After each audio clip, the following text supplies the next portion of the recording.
নমস্কার, আমি সুদীপ্তা রয়। আমি একজন সাইকোলজিস্ট বা আমি একজন মনোবিদ যাকে বলতে পারেন।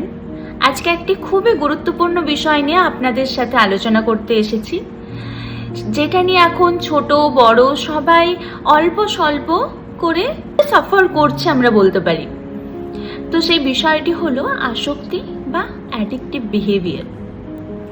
সেটা যে কোনো রকমের অ্যাডিকশন হতে পারে, সেটা হতে পারে সোশ্যাল মিডিয়া অ্যাডিকশন, বা এখন অনলাইন গেমিং বা গ্যামলিংয়ের অনেক ধরনের অ্যাডিকশন তৈরি হয়েছে নতুন করে, সেই ধরনের অ্যাডিকশনও হতে পারে, বা সাবস্টেন্স অ্যাবিউজ তো হতেই পারে, যেমন ধরুন স্মোকিং, বিভিন্ন ধরনের সাবস্টেন্স স্মোকিং, তারপরে ধরুন অ্যালকোহল, এই ধরনের অ্যাডিকশনও হতে পারে।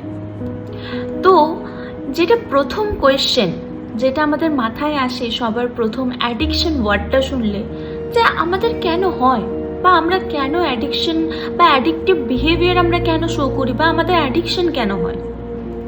যদি আমরা জানতে চাই যে আমাদের অ্যাডিকশন কেন হয়, তার পেছনে একটা ছোট্ট টার্মিনোলজি লুকিয়ে আছে, যেটা আমাদের ব্রেন আমাদেরকে সিগন্যাল দেয়, যেটাকে আমরা বলতে পারি এটা এক ধরনের ব্রেনের রিওয়ার্ড সিস্টেম।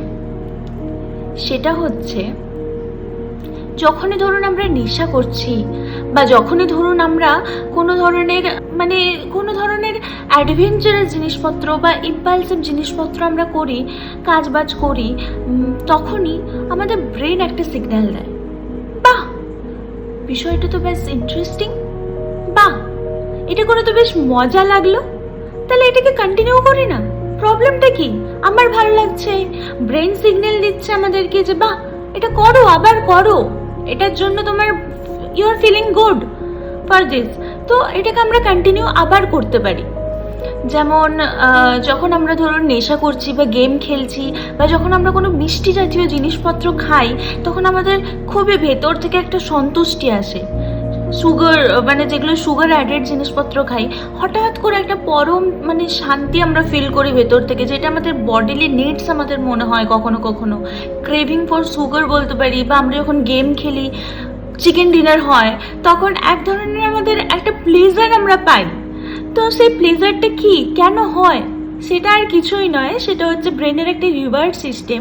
যখনই আমরা এই প্লেজারটা পাই, তখন আমাদের ব্রেন নিঃসরণ করে ডোপামিন নামে একটা হরমোন, যে হরমোনটা নিঃসরণ করলে আমাদের এই প্লেজার মোমেন্টটা আমরা ফিল করতে পারি। তো যখন আমাদের ব্রেনই সিগন্যাল দিচ্ছে যে আবার করো, আহা জিনিসটা বেশ ভালো, তো তখন সেই জিনিসটা থেকেই আমরা যখন রিপিটেটিভ বিহেভিয়ার শো করি, তখন সেটা আমাদের নেশার রূপ ধারণ করে। নেশার আরেকটা কারণ আমরা বলতে পারি, সেটা হচ্ছে লোনলিনেস বা স্যাডনেস, বা যখন আমরা খুব স্যাড হয়ে যাই, বা যখন আমরা খুব একাকিত্ব ফিল করি, তখনও কখনো কখনো আমাদের এই নেশার আসক্তিটা আমরা বুঝতে পারি যে আমরা আসক্তিগ্রস্ত হয়ে গেছি বা নেশাগ্রস্ত হয়ে গেছি। এই নেশা কাটাবো কি করে, বা এই আসক্তি কিভাবে কাটাবো?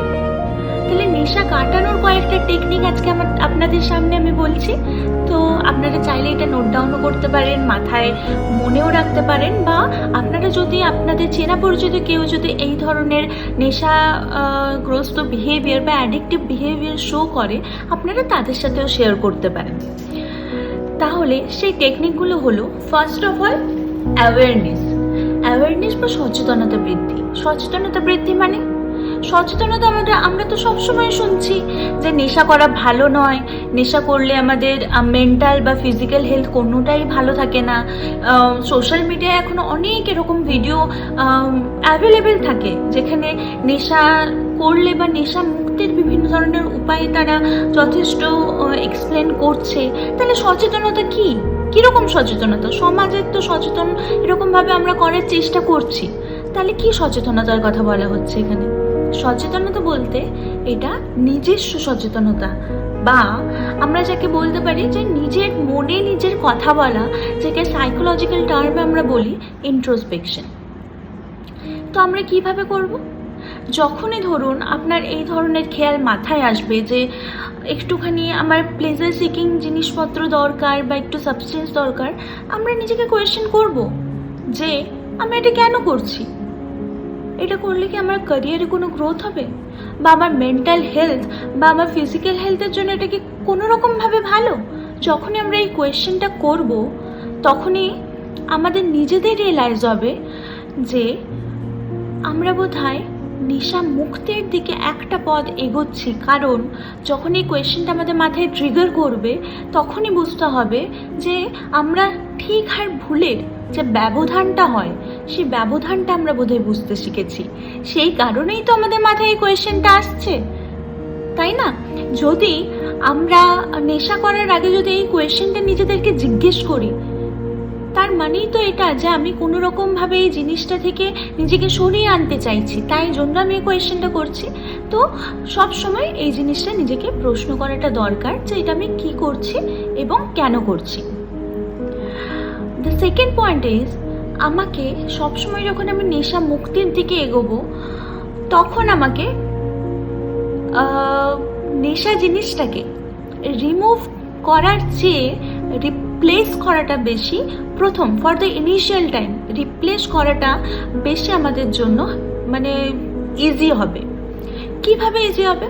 যেমন ধরুন আপনার বাড়িতে আপনার কেউ, যে কোনো রিলেটিভ বা আপনার সন্তান বা আপনার কোনো বাচ্চা, পরিচিত কোনো বাচ্চা যে কিনা এখন অ্যাডিক্টেড বা অ্যাডিকটিভ বিহেভিয়ার শো করছে বা অ্যাডিকশানে ভুগছে, তো আপনি যদি তার সাবস্টেন্সগুলো পাওয়ার রিসোর্সটা বন্ধ করে দেন, যেমন ধরুন তার কাছ থেকে ফোন নিয়ে নিলেন আপনি যাতে সে সোশ্যাল মিডিয়া না ঘাঁটতে পারে, অথবা আপনি তাকে অন্যান্য রিসোর্সের মানে সোর্সগুলো বন্ধ করে দিলেন, তাহলে তার কি নেশা করার চাহিদাটা কমে যাবে?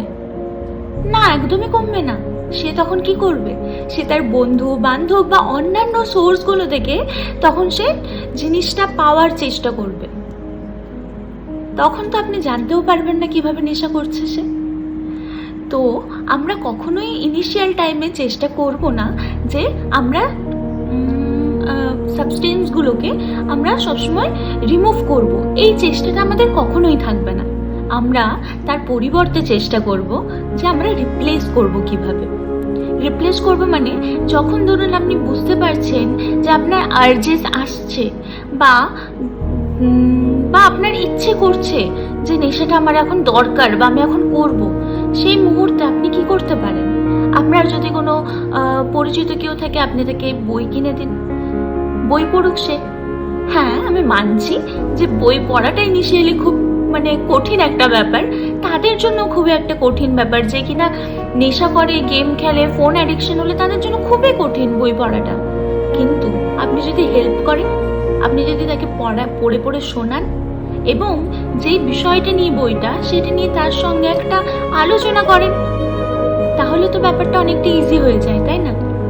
তো এইটা একটা অপশন হতে পারে। আপনি তাকে পাঠিয়ে দিন তার বন্ধুদের বাড়িতে অবভিয়াসলি বাড়িতে পাঠিয়ে দিন, বা তাকে মাঠে পাঠিয়ে দিন যেখানে সে একটু ক্রিকেট, ফুটবল, এনিথিং একটু খেলাধুলো করুক, একটু ফিজিক্যাল অ্যাক্টিভিটি করুক। তো এই ধরনের জিনিসগুলো আপনারা করতে পারেন। থার্ড পয়েন্ট, যেটা হচ্ছে নেশার জন্য নেশা মুক্তির জন্য একটি খুবই ইম্পর্টেন্ট পয়েন্ট বলে আমার মনে হয়, সেটা হচ্ছে ট্রিগারগুলোকে আইডেন্টিফাই করা। ট্রিগার মানে ঠিক কোন জিনিসটার পর আমার নেশা করার আর্জেসটা আসছে। সেটা হতে পারে কি সেটা কি হতে পারে? সেটা হতে পারে ধরুন কোনো ধরনের কোনো ফাইট হলো, আমার ফ্যামিলি মেম্বার্সদের সাথে কোনো ফাইট হলো, তারপরে ধরুন আমার মনটা খুবই খারাপ হয়ে গেল, তো আমি নেশা করতে বসে গেলাম। সেটা হতে পারে আমি গেম খেলতে বসে গেলাম, অথবা আমি যে কোনো সাবস্টেন্স অ্যাবিউসে বসে গেলাম, সেটা যে কোনো কিছু হতে পারে। অথবা ধরুন কোনো ধরনের কোনো ফেলিওর বা পাস্ট থেকে কোনো ধরনের কোনো জিনিস যদি আমাদেরকে মাথায় বারবার ধরে ট্রিগার করে, সেটার ক্ষেত্রেও হতে পারে যে আমি নেশার দিকে বেশি ইন্টারেস্টেড হয়ে যাচ্ছি। অথবা করতে হবে নেশার ট্রিগারগুলোকে চিনতে হবে, ট্রিগারগুলোকে চিনে সেই ট্রিগারগুলো আমি তো জেনে গেছি যে এই জিনিসটা হওয়ার পরেই আমার আর্জেসটা আসবে, তো তারপরে আমি আর্জেসটাকে রিমুভ করার চেষ্টা করব না, আমি ওটাকে রিপ্লেস করার চেষ্টা করব, মাইন্ডটাকে ডাইভার্ট করার চেষ্টা করব কোনো অ্যাকশনফুল জিনিসপত্রতে। যদি আমি মেন্টালি করার চেষ্টা করি সেটা কতটা পসিবল হবে আমি জানি না, কিন্তু যতটা অ্যাকশন বেশি থাকবে তো সেক্ষেত্রে আমাদের করাটা অনেকটা ইজি হয়ে যায়।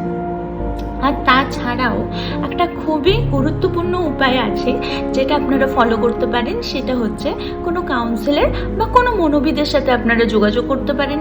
তাদের পরামর্শগুলো যথোপযুক্তভাবে আপনারা ফলো করার চেষ্টা করুন। দিলে হয়তো আপনারা অনেকটা মানে যথারীতি কাউন্সেলিং সেশন, মাইন্ডফুলনেস থেরাপি, যে কোনো কিছু আপনারা ফলো করুন, আপনাদের অনেকটা হেল্প হবে বলে আমার মনে হয়। এবং শেষ অবধি আমি যেটা বলতে চাই সেটা হচ্ছে, আসক্তি হচ্ছে একটি অভ্যাস, এটা কোনো পার্সোনালিটি ট্রেট নয়, এটা হলো একটা অভ্যাস। এবং অভ্যাসকে আমরা যে কোনো সময় বদলাতে পারি, তাই না? অভ্যাস তো আমরা চাইলেই বদলাতে পারি, এটা পুরোটাই আমাদের মনের ওপর ডিপেন্ড করছে।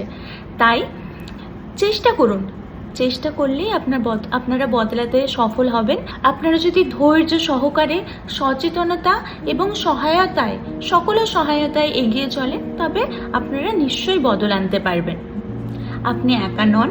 আপনার যদি কখনো একা ফিল হয়, আপনি যে কোনো কাউন্সিলর, যে কোনো সাইকোলজিস্ট, যে কারোর সাথে আপনারা পরামর্শ নিতে পারেন, বাড়ির লোকেদের কাছ থেকে আপনারা সহায়তা চাইতে পারেন। দিলেই আপনারা বদলাতে সক্ষম হবেন নিজেদেরকে। ভিডিওটি ভালো লাগলে অবশ্যই লাইক করুন, কমেন্ট করুন, সাবস্ক্রাইব করুন। আপনাদের বন্ধু বান্ধব এবং পরিচিত যারাই এই প্রবলেমটার সাথে এখন ফাইট করছেন, তাদের সবার কাছে ভিডিওটি ছড়িয়ে দিন। আশা করছি ভিডিওটা আপনাদের জন্য খুবই হেল্পফুল হবে। আমাকে অবশ্যই কমেন্টে জানাবেন আর কী ধরনের কোন কোন টপিক নিয়ে আপনারা হেল্প চাইছেন বা আপনাদের ভিডিও দরকার। এই ভিডিও থেকে কোনো জিনিস নিয়ে আপনাদের কোনো এক্সট্রা ইনফরমেশন থাকলে আমাকে অবশ্যই কমেন্ট করে জানাবেন। নমস্কার, অনেক অনেক ধন্যবাদ সবাইকে। সবাই খুব ভালো থাকুন, খুব সুস্থ থাকুন এবং মাইন্ডফুলনেস প্র্যাকটিস করতে থাকুন। Thank you.